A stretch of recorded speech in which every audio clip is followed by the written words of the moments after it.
नमस्कार, आप देख रहे हैं हरियाणा डायरी और मैं हूं आपके साथ वर्षा शर्मा।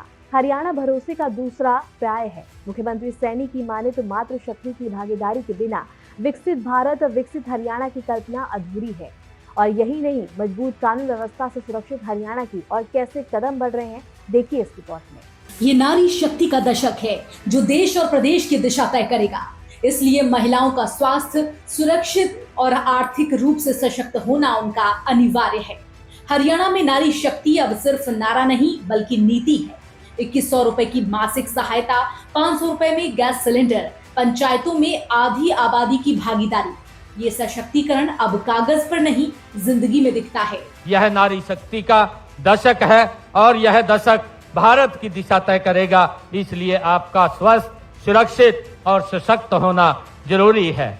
आदरणीय माताओं बहनों, हमने बहन बेटियों को आर्थिक रूप से सशक्त करने के लिए दीनदयाल लाडो लक्ष्मी योजना वो शुरू की है। इसके तहत उन्हें हर माह 2100 रुपए की वित्तीय सहायता दी जा रही है। अब तक 8,64,000 बहन बेटियों को 441 करोड़ रुपए की राशि दी जा चुकी है। गरीब महिलाओं को रसोई के धुएं और महंगाई से राहत देने के लिए हम हर महीने केवल 500 रुपए में गैस सिलेंडर दे रहे हैं। यह लाभ प्रदेश के लगभग 15 लाख परिवारों को मिल रहा है। गांव के विकास में महिलाओं की भागीदारी सुनिश्चित करने के लिए हमने उन्हें पंचायती राज संस्थाओं में 50% प्रतिनिधित्व दिया है। हम महिलाओं को आर्थिक आजादी के लिए अब तक 2,34,000 महिलाओं को हमने लखपति दीदी बनाया जा चुका है। तकनीकी के क्षेत्र में भी हमारी बहनें पीछे नहीं है। ड्रोन दीदी योजना में 100 महिलाओं को मुफ्त ड्रोन व प्रशिक्षण दिया जा चुका है। महिलाओं की आजीविका के अवसर बढ़ाने के लिए हमने राशन डिपो के आवंटन में 1/3 हिस्सा महिलाओं को देने का प्रावधान किया है। साथ ही अटल किसान मजदूर कैंटीन और बिक्री केंद्रों, वीटा बिक्री केंद्रों का संचालन भी महिलाओं के स्वयं सहायता समूहों को सौंपा गया है। हमने संकल्प किया था कि महिलाओं को अतिरिक्त प्रोत्साहन देकर स्टार्टअप में उनकी भागीदारी 45% से बढ़ाकर 60% की जाएगी। आज आपको यह बताते हुए हर्ष भी हो रहा है कि हरियाणा में महिलाओं के नेतृत्व वाले स्टार्टअप 50% के आंकड़े को वो छू चुके हैं। ये सभी कदम नारी सशक्तिकरण की दिशा में सरकार की मजबूत प्रतिबद्धता को दर्शाते हैं। यही नहीं, हरियाणा आज भरोसे का पता बन चुका है। गुरुग्राम जहां विचार स्टार्टअप बनते हैं और स्टार्टअप पहचान। ग्लोबल सिटी मारुति का मेगा प्लांट निवेश नहीं बल्कि भविष्य यहां उतर रहा है। नायब सरकार की प्रोत्साहन योजनाओं का ही नतीजा है कि आज हरियाणा देश विदेश के निवेशकों की पहली पसंद बन गया है।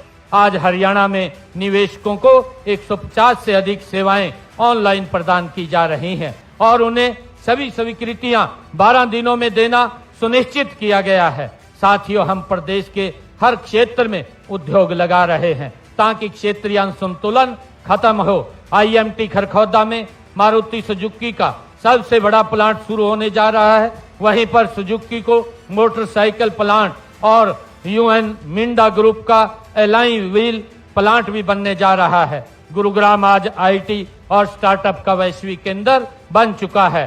ग्लोबल सिटी प्रोजेक्ट के रूप में गुरुग्राम में 1000 एकड़ की टाउनशिप बन रही है। साथियों, नारनौल में लॉजिस्टिक हब, हिसार में मैन्युफैक्चरिंग क्लस्टर और सोहना में इलेक्ट्रॉनिक्स पार्क विकसित किया जा रहा है। हमारी प्रोत्साहन योजनाओं का ही परिणाम है कि आज हरियाणा देश विदेश के निवेशकों की पहली पसंद बन गया है। यही नहीं, हरियाणा में अपराधियों पर शिकंजा कसा जा रहा है। हरियाणा देश विदेश की निवेशकों की पहली पसंद है तो वहीं अपराधियों के लिए सख्त लगाम है। विश्वास के साथ साथ ऑपरेशन क्लीन, हॉटस्पॉट डोमिनेशन, अपराध पर प्रहार और नशे पर निर्णायक वार। साथियों, किसी भी राज्य की प्रगति की पहली शर्त वहाँ की कानून व्यवस्था होती है। इसलिए हर नागरिक की जान और माल की सुरक्षा हमारी सरकार की सर्वोच्च प्राथमिकता है। हमारे ऑपरेशन ट्रैकडाउन, ऑपरेशन क्लीन और प्रहरी जैसे पहलों से अपराधियों में खौफ है। साथियों, इसी तरह गत 1 सितंबर से चलाए जा रहे ऑपरेशन हॉटस्पॉट डोमिनेशन में 2200 अपराधी गिरफ्तार किए गए। इन ऑपरेशन से प्रदेश में मादक पदार्थों की तस्करी और अवैध संपत्तियों पर लगाम लगी है। हमने पिछले साल नशा मुक्त हरियाणा अभियान भी चलाया है। इसमें 6000 से अधिक गिरफ्तारियां की हैं और नशा तस्करों की 12 करोड़ रुपए मूल्य की संपत्ति भी हमने जब्त की है, जो सुरक्षित और सशक्त हरियाणा की दिशा में सरकार की ठोस प्रतिबद्धता को दर्शाता है। हरियाणा आज सिर्फ आगे नहीं बढ़ रहा, वो रास्ता दिखा रहा है। नेतृत्व है नायब सिंह सैनी का, संकल्प है विकसित भारत का और कदम बढ़ रहे हैं एक सशक्त हरियाणा की ओर। मुख्यमंत्री नायब सिंह सैनी के नेतृत्व में हरियाणा आज सुशासन, समावेशी विकास और आत्मनिर्भरता का सशक्त मॉडल बनकर उभर रहा है। फिलहाल के लिए हरियाणा डायरी में इतना ही। नमस्कार।